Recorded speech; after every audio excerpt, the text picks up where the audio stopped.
Hello friends, आज मैं आप सभी के लिए दो जिगरी दोस्तों की बहुत ही मज़ेदार कहानी लेके आई हूँ। तो चलिए हम अपनी कहानी को शुरू करते हैं।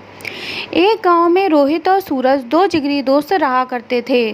गांव में उनके लिए कोई अच्छा काम नहीं था, इसलिए वो दोनों शहर जाकर काम करने की सोचे और अगले दिन काम की तलाश में शहर के लिए निकल गए। शहर गांव से बहुत दूर था। कई घंटों चलने के बाद दोनों दोस्त एक पेड़ के नीचे आराम करने के लिए बैठ गए।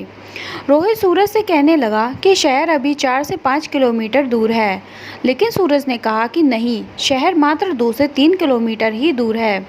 इसी बात पर दोनों में बहस होने लगी। अचानक से सूरज ने रोहित को जोर से एक चांटा मार दिया। रोहित शांत स्वभाव का था, इसलिए उसने सूरज से कुछ नहीं कहा और एक लकड़ी लेकर जमीन पर लिखने लगा कि आज मेरे जिगरी दोस्त ने मुझे चांटा मारा है। फिर दोनों शहर की ओर चल दिए। अब कोई किसी से बात नहीं कर रहा था। रास्ते में एक छोटी सी नदी आई जिसे उनको पार करके जाना था। सबसे पहले रोहित नदी में उतरा और उसका पैर दलदल में फंस गया। उसने सूरज से मदद मांगी और सूरज जल्दी से भाग के रोहित के पास गया और उसे दलदल से बाहर निकाला। फिर दोनों ने एक साथ नदी पार की। कुछ दूर जाने के बाद रोहित को एक दीवार नजर आई। उसने एक पत्थर ढूंढ के दीवार पर लिखने लगा कि आज मेरे जिगरी दोस्त ने मेरी जान बचाई है।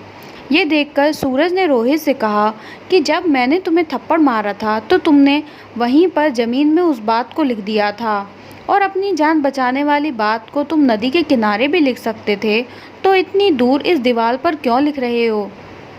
तब रोहित ने जवाब दिया कि किसी की बुरी बातें या बुरा करा हुआ कुछ भी अपने मन में जमा करके नहीं रखना चाहिए। इससे उस इंसान के प्रति हमारे मन में नफरत पैदा होती है। इसलिए जब तुमने मुझे थप्पड़ मारा था तो मैंने उसे ज़मीन पर लिख दिया था, क्योंकि कुछ देर बाद हवा चलेगी और वो लिखावट मिट जाएगी। लेकिन किसी की मदद को कभी भी भूलना नहीं चाहिए, उसे हमेशा याद रखना चाहिए। इसलिए मैंने तुम्हारी की हुई मदद को नदी के किनारे नहीं लिखा और यहाँ इस दीवार पर लिख दिया है, ताकि ये बहुत दिन तक यहाँ लिखी रहे। रोहित का जवाब सुनकर सूरज खुश हो गया और रोहित को गले लगा लिया उसने। फिर वो दोनों हंसते हंसते एक साथ शहर की ओर चल गए।